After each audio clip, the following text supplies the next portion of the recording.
still in Palm Beach County, and it's great to be here with our Secretary of DEP, Alexis Lambert, CEO of the Everglades Trust, Anna Upton, Executive Director of the South Florida Water Management District, Drew Bartlett. I know we have some other governing board members here. Today is another major step that we are taking to restore the country's most unique and prized ecosystem, the Florida Everglades. Yes, we know over many decades, and if you listen to the song Seminole Wind, they tell the story about doing things for flood control, which was things that people thought were important at the time. But the one effect of that was that disrupted the flow of water into the Everglades, and that had been how water had flown for eons. So water had been redirected east and west through artificial canals.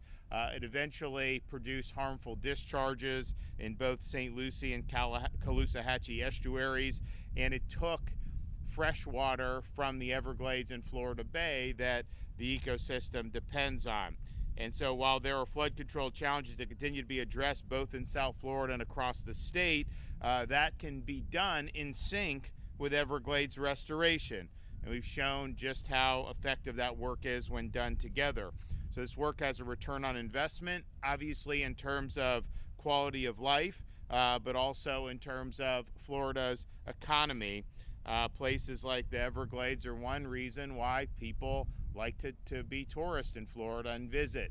There's a lot of great stuff to see for those who are of that type of bent.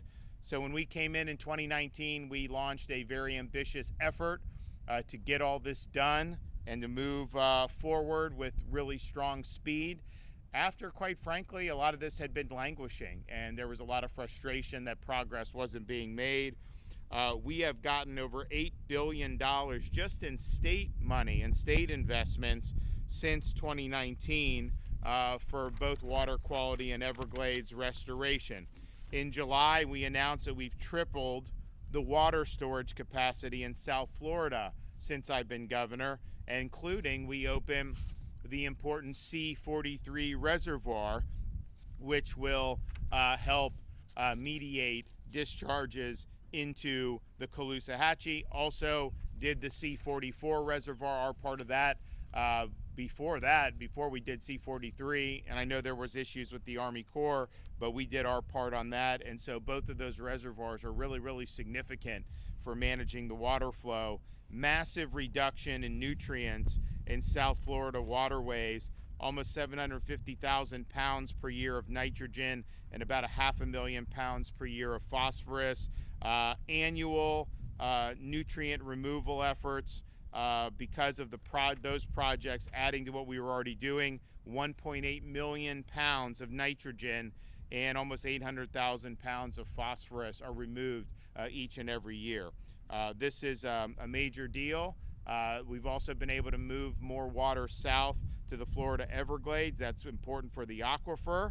It also has led to Florida Bay achieving its salinity goals for the first time in decades. And although we're proud of that, we've always said, there's a lot more work to do. Many of the projects that go into Everglades restoration are this 50-50 shared component between the state and the federal government. And what we saw, we had a good momentum going under the Trump 45 administration. To be honest, this isn't a partisan thing. It just languished under Biden. The project completions were pushed out, and they basically said the Southern Reservoir was going to take till 2034, which was not acceptable for us. So Florida has gone ahead of schedule. We've worked faster than any other state has been able to do, but we recognize that we had an opportunity to do more. The Army Corps, I think they're actually doing a great job with this partnership, but it's built a little bit differently. The bureaucracy is a little bit more cumbersome than what we do in Florida. And so it's just, we have the ability to pounce on these things and to bring projects to fruition very, very quickly. So we reached this summer, I think as many of you know, a historic agreement to expedite and advance Everglades restoration with the Trump 47 administration. Under this new agreement, Florida is now empowered to complete work on behalf of the Army and federal government. So they give us the funds, and then we execute on the projects, and we're able to do these projects quicker and get this done faster. So because of this agreement and what Florida has done, the Army Corps has now been able to accelerate their commitment and investment into Everglades restoration, so that by 2029, we're going to have these key projects done. It had been 2034 under Biden. So that's really, really significant. That's a 5-year acceleration for the construction of the Southern Reservoir, the EAA Reservoir. So we really appreciate the collaboration and the partnership we have with our federal partners, and really thank the Army Corps for really, I mean, it's been great to see. They've worked really well with us, and we're making really, really big progress. So the main part of the EAA is a federal project. We did our part of the EAA. I mean, we got that done very quickly. There are other components of the EAA which were also under federal, and so what we said was, let us do some of that, give us the money and we'll do it. So we've been granted the authority to construct the inflow and outflow pump stations and other auxiliary features of the EAA reservoir. So the Army Corps focuses on the main reservoir basin. We do the other kind of supplementary and complementary components of that. We're also able to provide support to the main EAA reservoir project, and we're able to even step in if the vendors are falling behind. So the Army Corps has pledged to expedite permits, remove red tape, so that we're able to get the job done. Now the good news is as important as the Everglades agricultural area reservoir is, we also have other projects. The work to convey the water under the Tamiami Trail through Everglades National Park and into Florida Bay is also a very important component of this, and we've been able to do an awful lot with that, and we're doing more. We've already seen expedited return on the investment on this new agreement. We've got projects underway that would not have started at this point absent this agreement. We were here a couple months ago, well, not exactly here, but we were in South Florida a couple months ago with the Blue Shanty flowway, which when completed will carry new clean water south. The agreement with the Corps has allowed us to assume responsibility for the construction of this project. It's a critical part of the Central Everglades Planning Project and will play an important role in maximizing the value of the EAA reservoir. We were able to break ground on that important milestone for Everglades restoration less than 8 weeks after we got the agreement signed between the Army Corps of Engineers and the state of Florida. That's a huge, huge thing. I mean, that's like nitro speed. And they had to do bids and stuff, and they had to do all this. So the Blue Shanty flowway is a constructed wetland flowway that will deliver high volumes of water underneath the newly constructed bridges on Tamiami Trail, and the last major component to, quote, uncork the Everglades. And all of these things have been executed during our administration. You know, as it stands today, water flow to the bridges is partially blocked by levees constructed a century ago to protect vulnerable communities in South Florida from catastrophic flooding. But technology and updated information have allowed us to find better ways to keep people safe that do not harm the water flow into the basin. So when completed, Blue Shanty will be the first of several structures that will reconnect block flowways through Everglades National Park and in to Florida Bay. It's important to direct the water in this manner because it represents the historic flowway through Shark River Slough. This is the first step of a significant project that will ensure this project is ready to go as the EAA reservoir comes online, and will end up costing half of the original federal estimate. So today, we're here to celebrate yet another milestone in Everglades restoration made possible by our agreement with the federal government. Part of our agreement allowed Florida to take control construction of inflow and outflow pump stations for the EAA, located just south of Lake Okeechobee. The EAA is a 10,000-acre reservoir. It will store excess water from Lake Okeechobee over 78 billion gallons, enough water to fill almost 120,000 Olympic-sized swimming pools.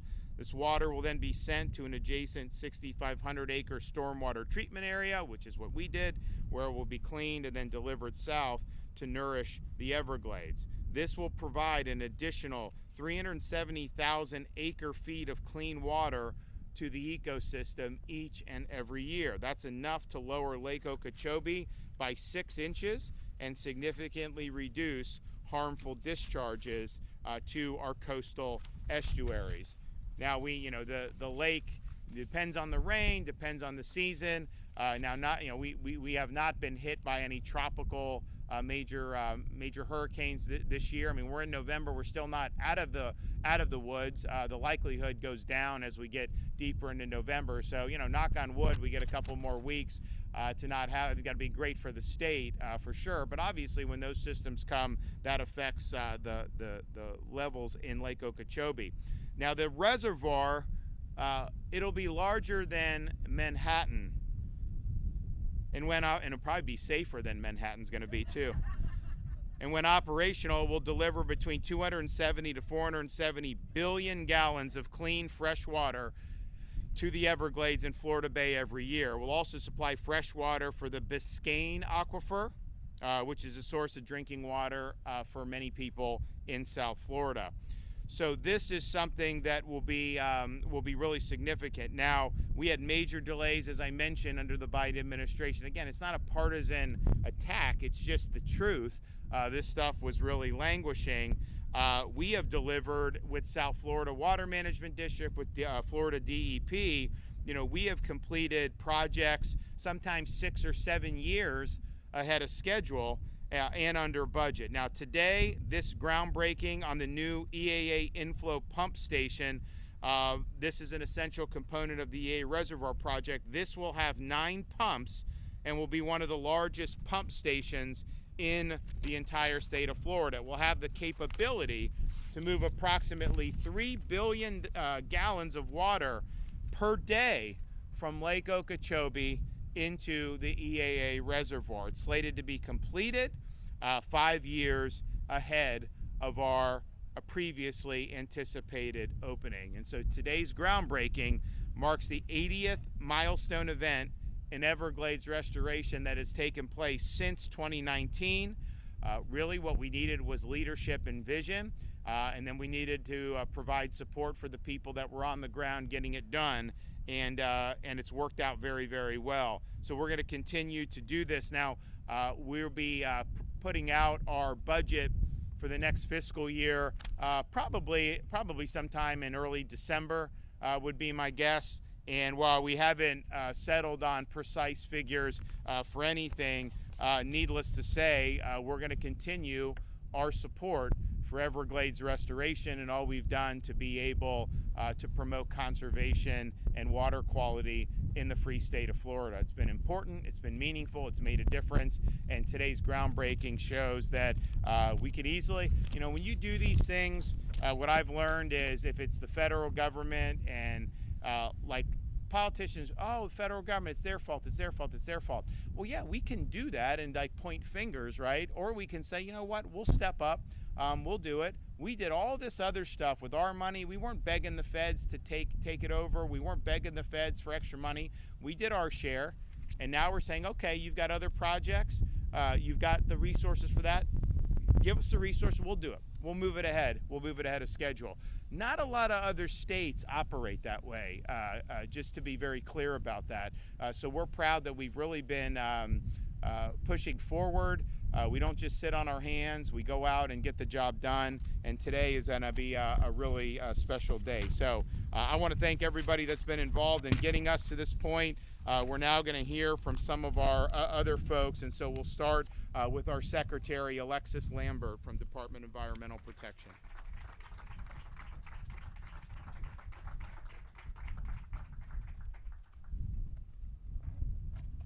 Good morning, and thank you, Governor. Alexis Lambert, Secretary of the Florida Department of Environmental Protection. It's a privilege to be here today to celebrate another major step forward in Everglades restoration. The EAA inflow pump station is more than a construction project. It is a key piece that makes the crown jewel of Everglades restoration possible. This pump station will move water into the EAA reservoir, helping reduce harmful discharges from Lake Okeechobee and send more clean water south to the Everglades. Today's milestone also is something bigger than a construction project. It's the strength of partnership. This summer, the state of Florida reached a landmark agreement with the U.S. Department of Army. This agreement is allowing us to deliver Everglades projects faster, at lower cost, and with stronger coordination than ever before. By taking on construction of the pump station, the state is enabling the Army Corps of Engineers to focus on building the main reservoir basin. By working side by side, we are keeping the project moving efficiently and making sure all pieces come together smoothly. The Everglades is a national treasure and a cornerstone of Florida's identity. Working together with our federal, state, and local partners, we are ensuring this ecosystem can thrive for generations to come. Thank you for your leadership, Governor. Okay. Anna. Anna Upton.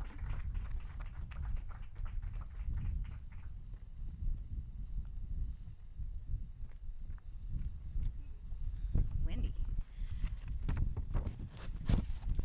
Good morning. I'm Anna Upton. I'm the CEO of the Everglades Trust. I've been working on Everglades restoration issues for over 15 years, which is certainly not as long as a lot of people here today, like Alligator Ron, but it's certainly long enough to know and recognize when a sea change happens. And that's exactly what I saw and has happened when Governor DeSantis took office. Under his leadership, we've seen him fight to get a new and more balanced Lake Okeechobee operations schedule. We've seen him fight to get funding for Everglades restoration projects. And we've seen him fight for this historic agreement with the federal government that prioritizes construction of the most important project in Everglades restoration history, agreeing to shave off 5 years off the original construction timeline. From day one, Governor DeSantis directed the state agencies to expedite Everglades restoration projects whenever possible. And it's because of that mandate and this historic agreement that we're here today for the groundbreaking of the EAA Reservoir Pump Station. By the South Florida Water Management District taking over this pump station and building it in parallel with the Corps' efforts on the main reservoir, we are going to be able to see completion of the reservoir by 2029. The EA Reservoir is considered the crown jewel of Everglades restoration. It is 25 years in the making, and today we are finally one step closer to that dream becoming a reality.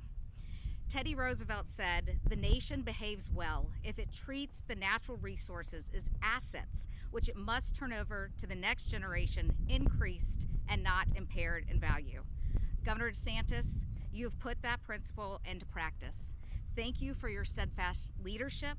We would not be here without you, and your impact on restoring America's Everglades will not be forgotten. Thanks, good job. Yep, thank you. Okay, Drew.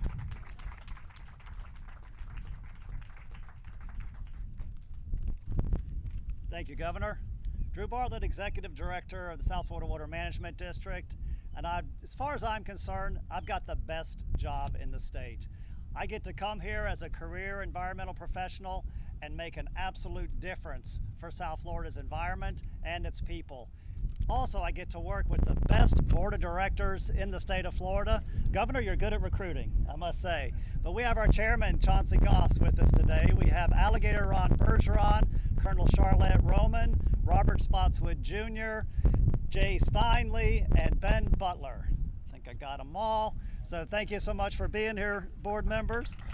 And we also, when you drove in, you drove by the embankment construction that the Corps of Engineers is expediting. I want to recognize Colonel Bowman here with the Corps. So thanks for being here, Colonel. We mentioned it. This pump station is huge, right? It is big, but why does it need to be big? 3 billion gallons per day.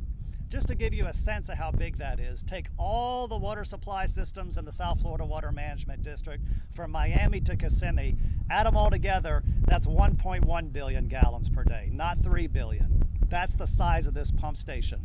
Why is it so big? Because it has to move rivers. It is moving the river of grass, literally, right? Right now, the Kissimmee River is coming into Lake Okeechobee at 1 billion gallons per day. This can pull water off of Lake Okeechobee. Instead of it going to the east and west coast, it's coming south into this reservoir, and it's because of this pump station that we're able to do that. What an incredible project. It wouldn't be happening right now if it weren't for the landmark agreement, which was signed on July 18th. But I want to recognize the staff at the Water Management District, particularly Alexis San Miguel, because 2 weeks after that agreement was signed, this pump station was on the street. It was getting bids, and now that put us here today, breaking ground on this pump station. Amazing work. Thank you, everybody. You mentioned 80 milestones, 80 achievements. I looked at the calendar and I said, 80, God, that's frequent. You know how much, sir? One a month since he took office. That's absurd, but I like it. It's wonderful. So anyway, everyone described Governor DeSantis as bold when he took office, and I honestly, it is very bold what he's been able to do, but I'm changing it. It's relentless. It's relentless effort for Florida's environment in the South, and I want to thank you on behalf of us and all the professionals at the South Florida Water Management District. You have given us the opportunity to make a difference. We're not often given that, but it just feels great to see the difference we're making. Thank you, sir, for doing that for us. Absolutely.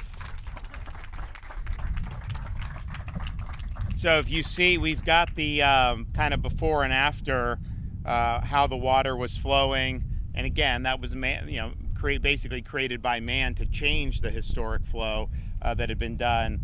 And then now with what we've been able to do, you've never had in modern history, recorded history, I don't think, in the last, 100 years probably, 75 years, this much water flowing south to the Everglades in Florida Bay. We've also provided a huge relief for some of our coastal communities.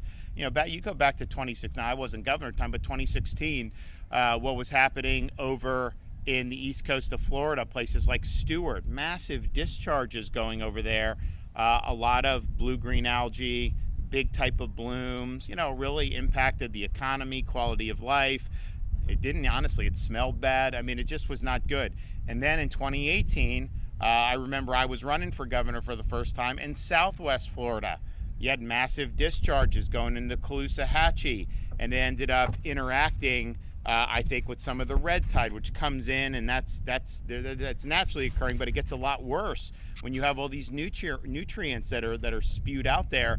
And so, you had some of these, hotels and restaurants that were just vacant as a result of that, because it's just not what people wanted to do. So now, first we started working with the Corps during my first year as governor under the first Trump administration, and they were good to work with, and they did work to moderate. I mean, we had no major discharge events compared to what had been happening when the Corps started to moderate, but we also just we wanted to kind of control our own destiny. We don't control when water's discharged. They have a mission, flood control.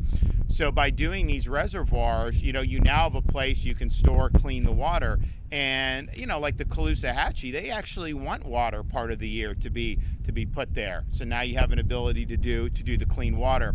So but that flow, the Tamiami trail raising that we've done so far has made a huge difference. All the things that we're doing really does make a difference. And people have noticed. I mean, fishermen notice.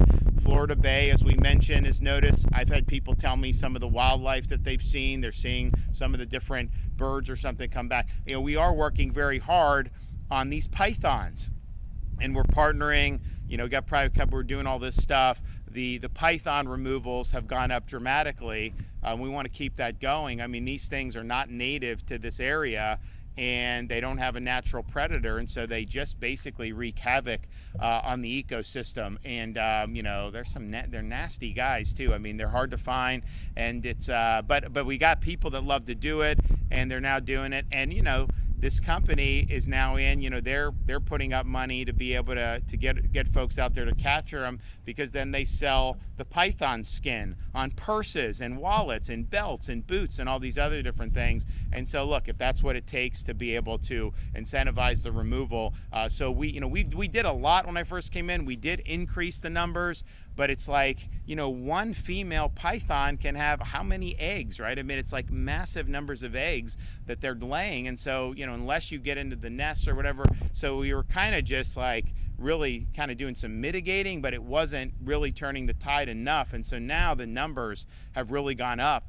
for the python removal. So I'm hoping that we're going to continue. You know, people come from all over the world to hunt pythons in the Everglades, and yeah, there's other things to see and do and everything, but people do like it. And now we kind of have this relationship where there's a lot of economic incentives to get every last python out of the Everglades, and that will really do a lot, I think, to continue with the healing of the ecosystem. Okay, so I think we're going to do the actual groundbreaking. So if you guys want to come back, and we'll do it, and we'll get cracking.